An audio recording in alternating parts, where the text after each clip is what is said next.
Hi everyone, welcome to Made of Things. I am your host, Antonio Maria Correia.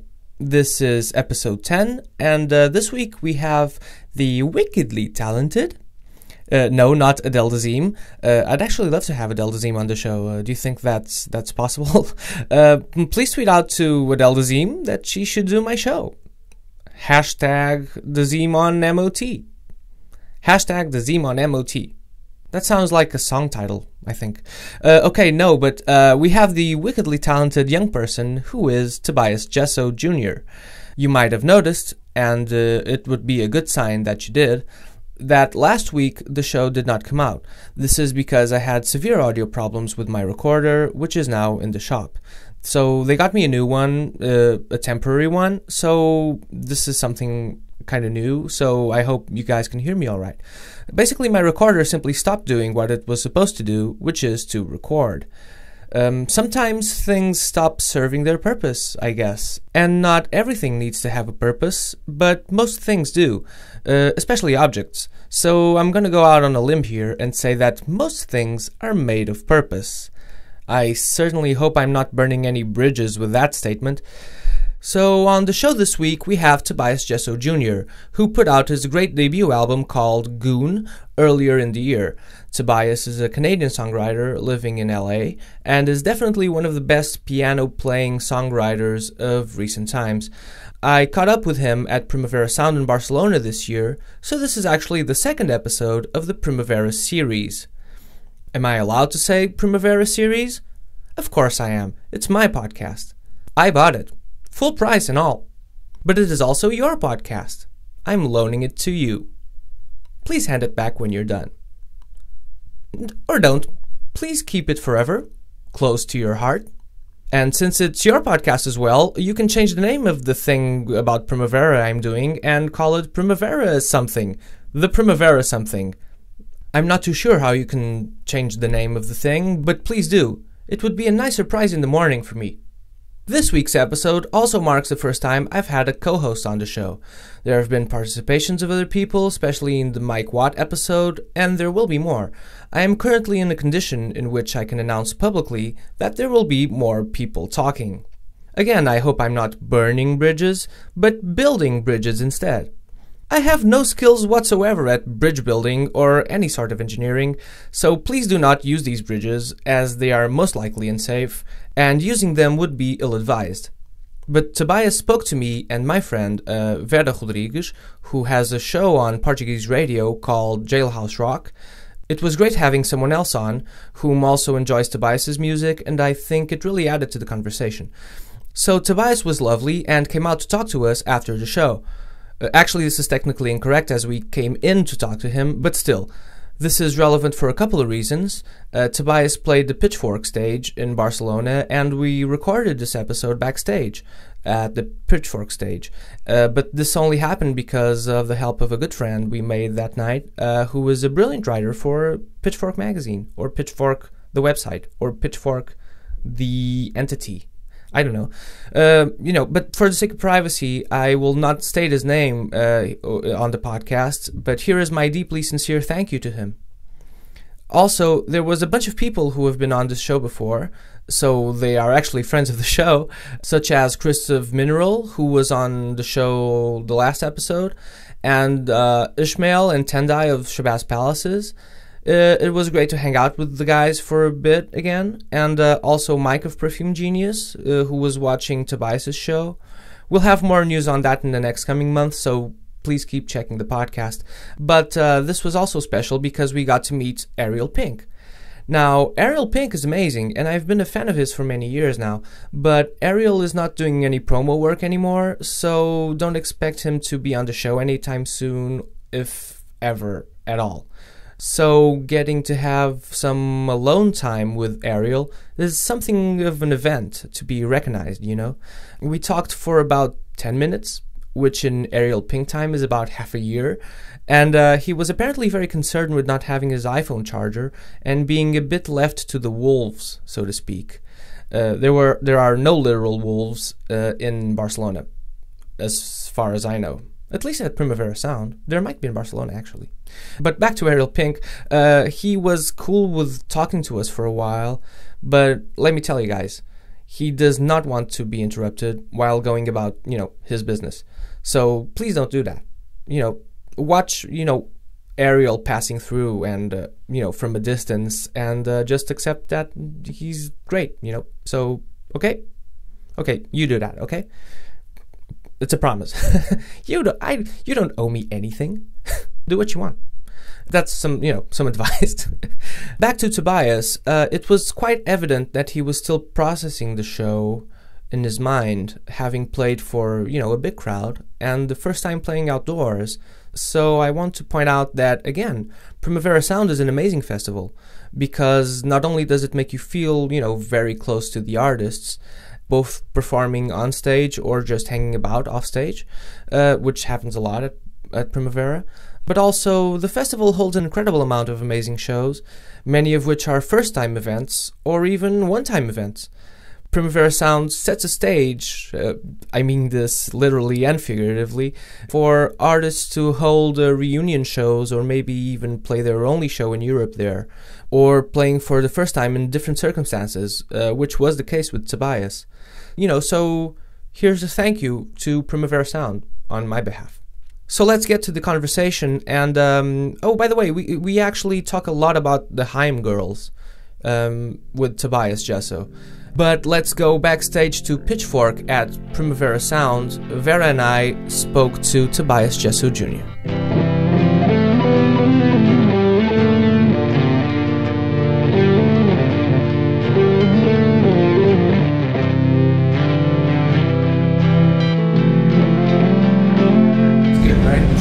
Okay, so this will be on.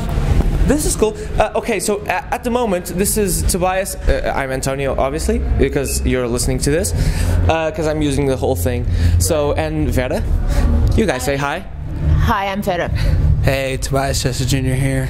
So we're doing this for Super FM and the Made of Things podcast. Oh, great. Which is my new thing, which is actually launched today with Mike Watt. Okay. So, of Minutemen and Stooges and Firehose. Oh, cool. So, there you go. Right on. So you just walked off the show. Yeah. How was it for you over here at Primavera? Man, it's really stressful before I go on, and once I'm on stage, a little bit of the stress goes away. But it was kind of worst case scenario, when I started out. It was sort of technical difficulties for the first 10 minutes. Oh. But after that, I was glad to see that people stuck around. So it was good. Yeah, I felt all right by the end. The beginning was a little shaky, but that's just to be expected. I don't consider myself too much of a performer. I like to think of myself more as a songwriter. But you got to get out there and play those songs for the people who like them. So I was happy to see that was the biggest crowd I ever played for. So, yeah. Oh, it's like wind the ultimate litmus test. Like, yeah. They stick around. Well, when I went to sound check, they said the wind was a problem because the piano was tilted. The sort of top of the piano was tilted towards the audience, so the wind would sort of culminate there and get into the microphones. So they put those little foamies on the front of the microphones. But yeah, I mean, that was the main situation. I think starting out, once I started playing, there was another band playing, sort of a hardcore band or a punk band.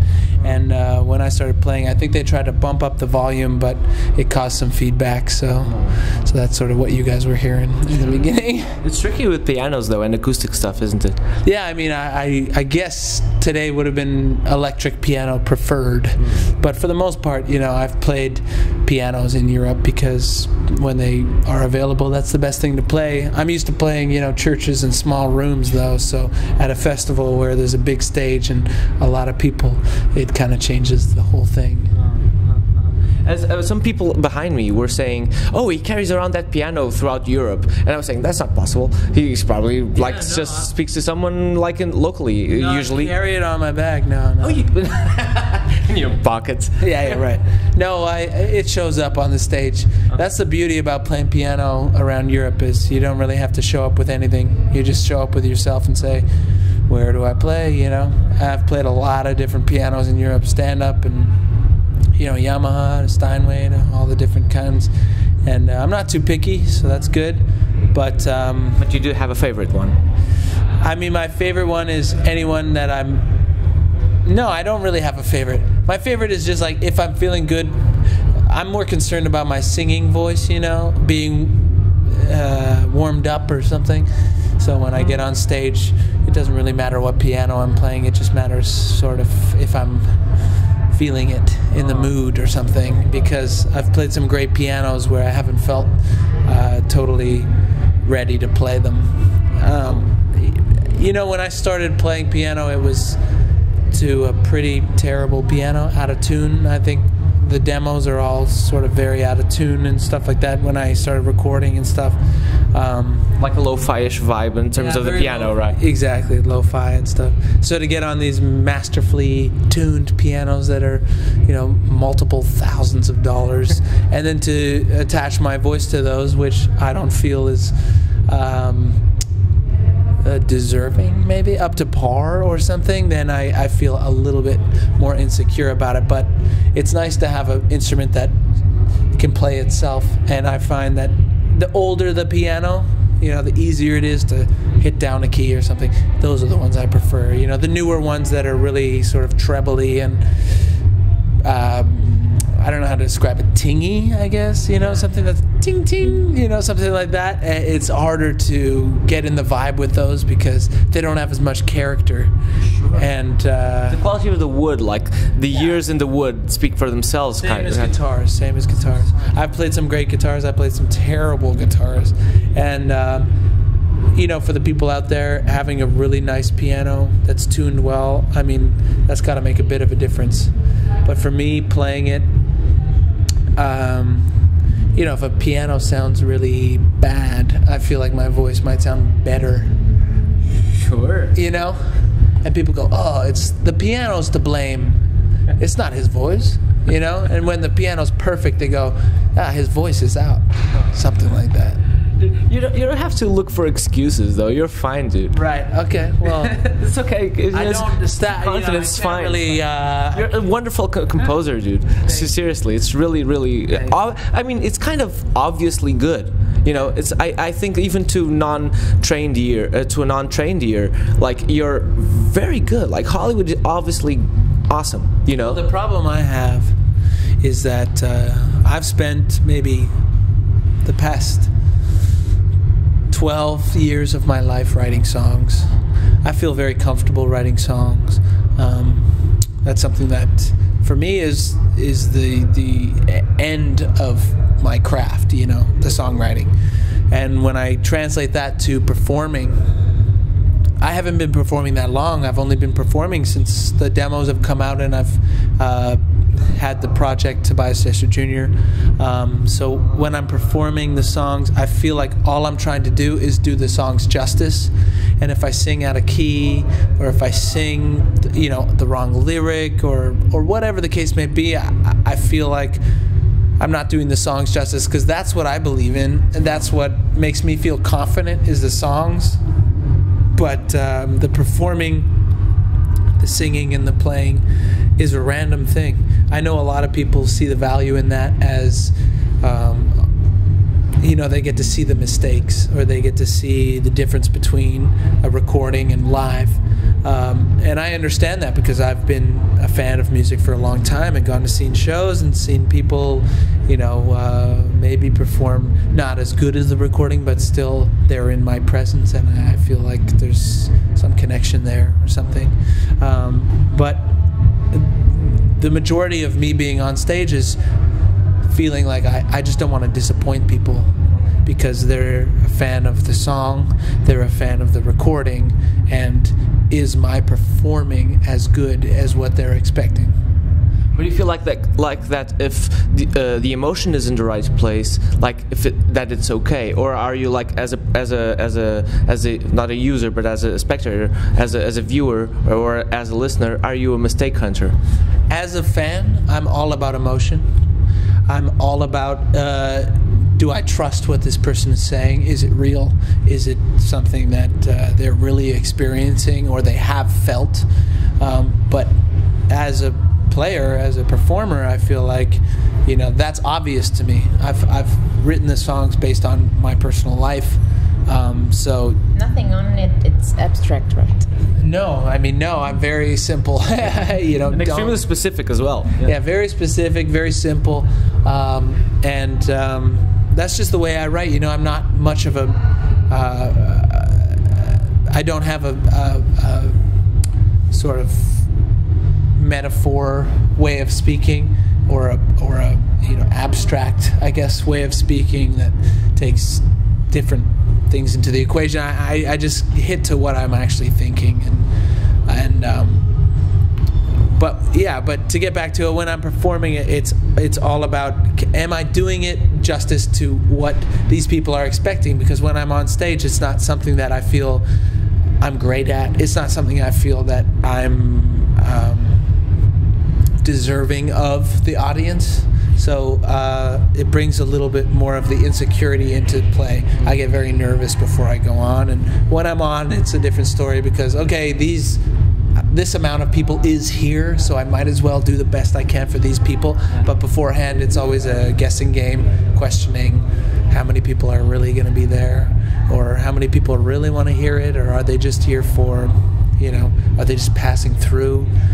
Because it's harder for me to focus on the amount of people who are standing there and waiting for me to play music than it is for me to focus on the people who are walking away or leaving the festival, or, you know, just passing through. Those kind of things, you know.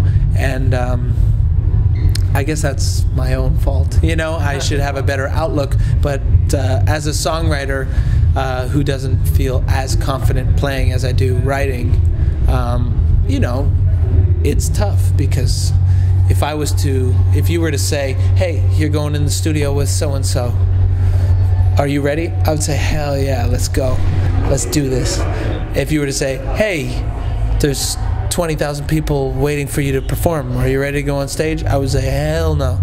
You know, I can't do that. I'm not ready for that. And it's just a matter of time and a matter of what I believe, because I believe in my songwriting, and I believe that there's a way to translate those songs, but I don't fully believe that I'm capable of delivering the songs the way they're supposed to be heard on stage. But isn't that fragility? I think fragility, that's what I say, that creates that empathy with you and your public. Well, empathy, I don't know if that's something you want to look for as a performer, you know, empathy, because that's something that people do connect with you because you're so sincere. And that when you're nervous for a show, you know, people don't really care, because that's part of who you are, and we get it. And if I was in the audience, I would say the same thing. But being on stage is a different story, you know. Yeah. But I can only say by, you know, my perspective, because I was down there. Yeah. You know, and all the people who were there and listening to the poor sound that was at the beginning, we didn't really care. Maybe if it was another performer that had a different attitude, different lyrics, different, you know, everything, maybe people would just would go away, and I don't care about him. But people do care about you. So I need to start listening to people like you then. Okay. To get a different perspective on my art, you know. People stuck around, I mean. Yes. No, I know, and you know, I see that was the biggest crowd I've ever played for. So I'm thankful to everyone who was there, and I'm thankful to the people who invited me to play and everything like that. But I can't ignore the fact that before I go on stage, I'm thinking, man, am I going to disappoint someone? Sure. Are people going to walk away, or anything like that? You know, that's a common fear I think people have. It's tough to talk about, especially when you're trying to progress and have bigger crowds and things like that, you know, like, because the next time I come here, if I had a smaller crowd, would that make me more comfortable? Yeah, probably. Would that be what would be best for my career, or what I wanted for my career? Probably not. But you don't get to feel what's best for your career. You know, you have to feel what's best for you and what makes you the most comfortable. And in the situation that I was in, it was very much, this is the first time I've played for this kind of audience, outdoors, you know, with the sound outdoors and the piano outdoors, and the people who are just, you know, listening to 3 other bands while they listen to me. is it going to translate that well? You know, these are all fears that I'm sure experience can help. Yeah, sure. You will always face now and forward. And the next time I play a festival like this, it'll be more easy. Yeah. Because I've already played it. I've been through it. Yeah, exactly. And it'll be easier. But you know, starting out as a new artist, you have a whole system of new things you're experiencing every single time you're playing. Every single time I play a venue that has, you know, a sold out crowd. Okay, that's a different thing that I'm used to. Or a venue that has somebody in the audience who's a reviewer for a magazine, or a venue that's outside, or a venue that has more people than I've ever experienced. You know, these are all firsts that I'm experiencing, and I'm sure once you get to the point where you've experienced it all, then you go, okay, this is just like that, or this is just like this other experience I had, and it's easy to relate and go, well, I made it through that, so I'll make it through this. But you know, leading up to those situations, it's really hard to feel like, I've never experienced this before. I wonder how it's going to be, because I didn't know, you know, going in. And I don't feel sorry for myself. I don't mean to feel that way. It's more of a situation that's just. It's a thrill, but at the same time, it's a unknown place. An unknown, yeah, exactly. And everyone always says, you know, the only way to be successful is to face your fears and meet opportunity with preparation. Of course. And I feel like I don't know how to say, you know, like sometimes it's like the opportunity is there. Am I prepared? And the only fear that I feel is within myself. Am I prepared enough to play for a big audience? Am I prepared enough to play outside? Am I prepared enough to look at an audience, you know, in the daylight and see them reacting to my music, or walking away, or passing through, or any of these things? And these are all real feelings that I feel as a new artist. But I think that will follow you your entire life, because if we talk 5 years, you know, in 5 years again, and I hope we do, you will say the same thing, but about other fears, about other things that you're experiencing, and you will go on and on and on. Exactly. You know, facing first times. Exactly. And that's as exciting as it is scary. Yeah. And when you see something that's scary, do you, like, even if you think that you're not prepared, do you just face it, like, and just go forward? No. I complain to my management. You know, I say, why am I here? What am I doing here? I shouldn't be here. All these things, you know, and they get the brunt of it. And they're really good at saying, okay, you know, this is the whatever show, and blah blah blah. You're in, you know, wherever you may be, and just get through it, and you're gonna feel good about it at the end of it and stuff like that. But yeah, definitely I feel like, why the fuck am I here? You know, like, how did I end up here? Like, what do you want from me? Yeah, exactly. Yeah, it's like, why am I in this position where I feel so fearful or so anxious or stressed about what I'm doing? Should I back off? Should I be less successful? And I'm not saying I'm so successful, because there's many people out there. No, I'm just saying there's many people out there who have those careers who, you know, their song gets on the radio and they go from playing 100 people to, you know, 5 billion people, or whatever the case may be. And I'm not there. It's not that. It's just the situation of being put in a position that you haven't been in before, and feeling like, especially for me, I play the piano and play the guitar on stage by myself for now, and I'm on my own with no support. So that has to be a conscious decision, right? It's a conscious decision as much as it is a financial decision. Sure. You know what I mean? So yeah. I said yes to it based on the financial situation. Hey, do you want to be in debt? Or hey, do you want to go do this? Let me go do it. And then I end up there 2 months later and go, why am I here? You know, I wish I was in debt with the people around me who could support me, you know? I wouldn't be alone. Yeah, exactly. At least... Like Daniel Haim, how did that came up? Oh, yeah. With the Haim girls? I mean, okay, so the Haim girls, That situation that like you played on Conan with like an orchestra and Daniel Haim at drums. Yeah. That would be the perfect scenario for a tour, no? That would be great. Yeah, if Daniel Haim was free enough now. She's not, though, you know. And are they as cool as they seem? Because they seem like the coolest people ever. If they seem like the coolest people ever, they are 10 times that cool. Like, I met Danielle and Alana and Esty. They came to my manager's birthday party, and they brought a magician to do like magic tricks. That's sick. And I remember watching the magician and being like, I don't believe a thing this guy's doing. And I kept on calling him out and saying, the card's right there, or that kind of thing, you know. Like I would try to magic, but okay. Yeah, I would try to disprove it. Trick, but I would try to disprove it, and then afterwards we all hung out and we were drinking, and me and Alana and Danielle and Esty were all just telling stories. And I remember Danielle saying, "Hey, do you know I'm playing drums on your song tomorrow?"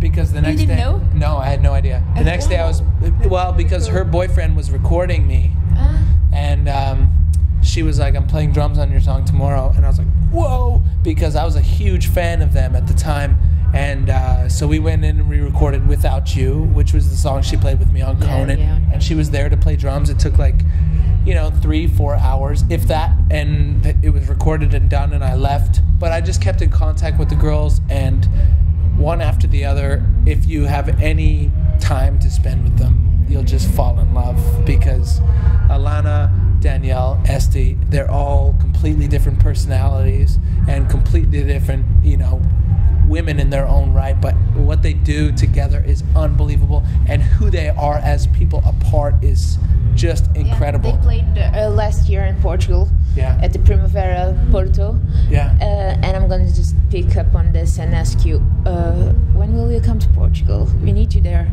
You have like a huge amount of fans there. Please let me come. Get me there. One of the main reasons that this is top priority for us. That we have the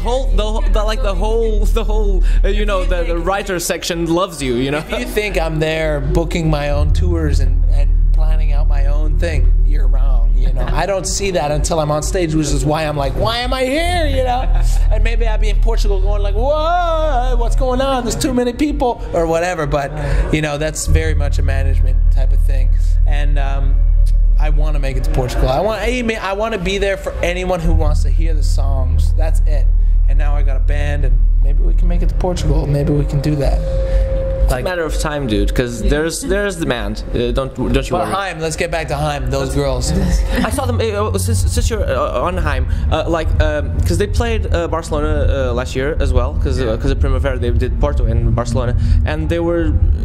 I watched a little, like half of their show, and they were just passing by, and I was like totally in love, like even for no reason. Like apart from the awesome show, honestly, it was like, oh come on, this is amazing. Those girls put out. Yeah. I had dinner with them when I was in London maybe a week ago, and someone came up to me and said, "Hey Tobias, I saw your show, blah blah blah, London." I said, "Oh, thanks, man." And he turned and saw Esty and was like, "Esty, hey, how's it going?" I could see the fandom that was going on, and as soon as he did it, I was like, I remember being there. I remember listening to their songs and being like, oh my God, I'm such a fan. It's different when you meet the people and stuff like that. But if I can say truthfully, if there's any single band that's lived up to the hype of who they are as people, the amount of respect I had for them as musicians and people and artists and their personality and their humor and everything like that. And in a time that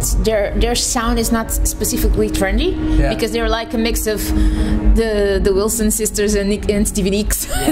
Fleetwood Mac all the way. And that's not like a popular sound right now. And then they came to Porto and they totally saved the first day of the show.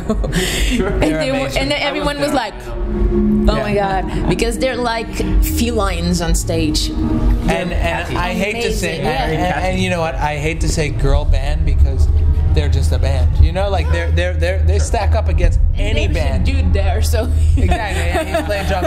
That's not planned. I'm just saying, as a band, they might be my favorite, because if I anytime I see them live, even if they're guesting on something at Coachella, I saw ST guest with the guy who did "Take Me to Church," Andrew, I think is his name. What? Take Me to Church? Yeah, "Take Me to Church." You know that song? No, I don't remember actually. Take me to church. Not Andrew Bird. Okay, come on. Hey, no, his Andrew. name. No, his name's not Andrew. As an artist, his name is. Fuck, this is so embarrassing. Because I met him and I loved him. For me too, He's such I don't know. No, he's such a nice guy. It's something really obvious, and we're not getting there. Church. Yes. Want me to Google it? Well, yeah, sure. If anyone has access now, there's no excuse these days. You know, just His name. no one has any memory anymore because we all have Google access to Google. Exactly. If you look up "Take Me to Church," anyway, she guested with him at Coachella, and I was like, every time she came on, they were doing a cover. I was like, oh my god, I just love this. They're so amazing. God, I'm amazing.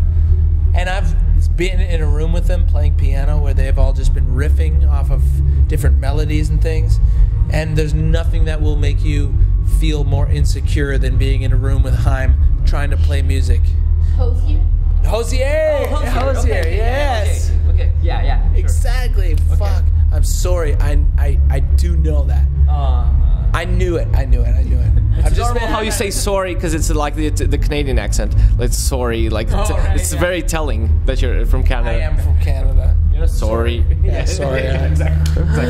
Is that very right? No, some people can tell. Some Right. people can, sure. Anyway, yeah, they're amazing. Yeah. But back to you though. Like for instance, have you Googled yourself? No. No. That would be more Let me scary tell you than that. this. I think so. No, you got it. No, honestly, when I was coming, when I first started, and man, I love Perfume Genius. He's on right now. I'm gonna go check that out in a second. Sure. But I meant to ask you because of Perfume Genius. Like before I totally this just went past me. Like Mike was watching you. I interviewed him a couple of years ago. Very sweet dude. Very sweet. Extremely sensitive. Yeah. Extremely beyond sensitive. But in the best of ways. But like you're in a position like you're playing facing the crowd on your own in such a delicate manner. Like and there's not a lot of people who do that, and Mike is one of them. Have you crossed some sorts of some impressions with him? we've been in touch over Twitter. Exchange experiences. Exactly. We've been in touch over Twitter. We haven't really sat down and said, "Hey, what do you feel?" Anything like that. I've just been a huge fan. I mean, when he plays in LA, I just go because since his first album, where he came out with those piano demos and stuff. I mean, I was a fan, and it would be rude of me to say I didn't have his music in mind when I was doing my own demos and stuff like that, because he was an inspiration. I mean, I listened to Girls mostly, and I was really into that band. That's very public. Yeah. But Perfume Genius was somebody who I went like, man, I watched his interviews. I watched his like KCRWs and Q, radio interviews and stuff, and was like, as much as maybe I am not the same person personally because everyone's themselves, musically when he was saying, I just did something for myself and I was getting away from everything and it was, all or nothing. I was just doing what I wanted to and speaking very personally and things like that. That was a big inspiration for me when I was starting out, to think about that stuff. I'd watched him. I'd been very conscious of who he was. So to have him watching from side stage when I'm on his, and paying attention as well. An honor to say the least. Yeah. To say the least. That's a huge honor for me. And very sweet. Yeah, very, very sweet guy. And we've been in touch over Twitter, just joke-wise, but what a good guy. Yeah. Twitter riffing then. Yeah. So, okay. Cool. Awesome. And okay. Yeah. He wants to go. He wants to go. I need to ask you two more things if you don't mind. Go for it. So I was asking about Google because because I have this podcast now called Made of Things. People dedicate themselves to art because something, because and to go through all the effort, because something you listen to something or watch something that triggered something inside you, which made you think, well, I want to dedicate myself to this, forever. I don't feel like that was very much my mindset. Sure. I feel like I was trying a bunch of things, and when I finally gave up on trying, that's when it sort of finally happened. Yeah, in terms of Google and researching myself and things, that's a far gone era, because when I started out, it was very exciting to get an interview, and now, a lot of positive and a lot of negative comes in the same waves. So I try to keep up with the fans, the people who are asking for things as you do, and try to respond and say, hey, this is the steps you need to take. But for the most part, I sort of let that to the people who can filter it for me and say, this is what you need to do, this is where you need to be, and that sort of thing. But I do understand the fans saying, hey, if you can get me in your show, I'm here from, blah, blah, blah, and I just want to see your show. I'll try my best. I'll do my best, Very, very sweet. Very, and you've been very accessible as well. Just, I just wanted to ask you one last thing. Sure. Okay, so your album being hugely biographical and extremely sensitive and very pain-ridden. Are you okay, man, right now? I'm very okay. As I say to people, it's just let me, because I don't like this question, because hey, I'm sincere, because it's like they paint you like, poor depressive guy. It's just like everyone gets through stuff like this, It's that's why I'm asking. Come on, you're living. You Here's get like heartbroken. You get. Here's the way I can best describe it. You go to see a comedian, right? Yeah. A comedian talks about some very dark feelings in a funny way. Yeah. He can say he's a funny man. That's what he is. He's a funny guy, and he expresses his humor through the dark side, saying, this is dark and this is dark and blah blah blah, but it's funny because I'm saying it. And a common sort of perception is comedians being depressed people, people who are sad in their life, and they do comedy for a living. It's a very juxtaposed way of living, and for me, I feel like I deal with the sad in my song. I'm a very positive person most of the time. I feel very positive for the most of my life. It's just easier for me to hone in and focus on those negative moments and express them in a way that's very concise and to the point, because I don't express them very often and I don't feel them very often. So when I feel I'm sad, why am I sad? Maybe it's because she did this. Okay, how do I say that in a lyric form? How do I fit that into the melody that I've made up right here? And something like, how could you, babe? Or without you, or bad words to true love, to any of those things. It's being able to focus easily on something you don't often feel in order to express it in a way that everybody can understand, You should totally do a cameo on Louis C.K. Yeah, sure. How could you not? I mean, if possible. How could you not, babe? Exactly. How could you not? How could you not, babe? How could you not do Louis C.K.? Yeah, okay. How could you, Louis C.K.? But there was no prejudice in my question, and I was asking earnestly. I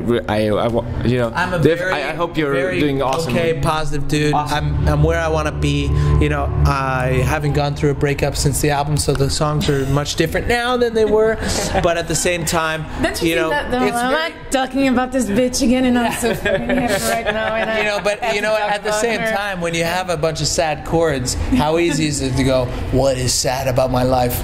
This situation, you know what I mean? This one situation that happened. Somebody moved on. Somebody, did me wrong, cheated, or whatever. So it's a question of control as well. Yeah, of course. It's harder for me to focus on the positive, because for me the positive is all around, And it's easy to say, I'm in Barcelona, I'm having a good time. It's Primavera, everyone's having a good time.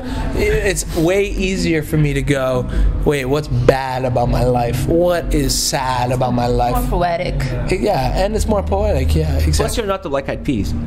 Right, exactly. Where's the love? Oh God. I get it. Oh, my leg is fell No. asleep. Yeah. Thank you so much Dude, for thanks this. so much for your time. Thank you so much. This was a stress. This was a stress. It was hard to get this interview. Thank you for coming. Thank you so much.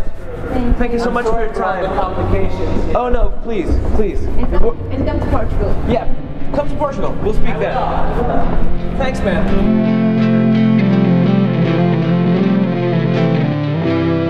So there you go. That was our conversation with Tobias Jesso Jr. I'd like to thank Vera. Wasn't that adorable? The whole conversation thing? You know, the whole conversation thing. It's a sort of an interview thing, but it's more like a conversation, I think. You know, that's what I want to get across. But guys, please follow me. You can follow me, but please follow Made of Things at Made of Things Pod on Twitter, also on Facebook. Like our page and comment and do all those things. Please subscribe on iTunes and follow us on Instagram at Made of Things. And don't forget, you can download the whole episodes at Made of Things Pod on WordPress. So the thing you have to do is click the... I'll put up an explanation. You guys stick around. Okay, thanks a lot and see you guys next week. Bye!